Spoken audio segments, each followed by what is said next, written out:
મિત્રો, અમે આજે ફરવા માટે નીકળ્યા છે. એટલે અમે આજે કઈ માતાજીના મંદિરે આવ્યા છીએ. તો અહીંયા માતાજીના મંદિરે અમને એક માજી મળ્યા છે કે જે ઘણા સમયથી અહીંયા માતાજીની સેવા પૂજા કરી રહ્યા છે.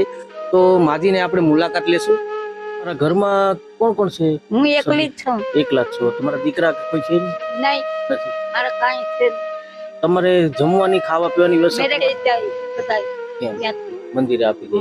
તમારું જ્યાં ઘર છે ત્યાં શેનું મંદિર છે?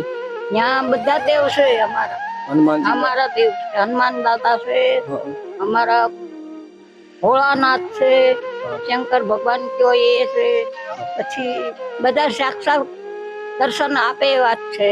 બરોબર. આમ અમારો હાચો મંદિર જોઈએ. અમારે તો ઈ અમારે બ્રાહ્મણ કુળ ઊંચું કહેવાય. આ માતાજી રાજવંશ માતાજી કહેવાય, રાજવંશ. અચ્છા, હા. તમારે જ્ઞાતિ તમે કેવો છો? અમે બ્રાહ્મણ છીએ. બ્રાહ્મણ.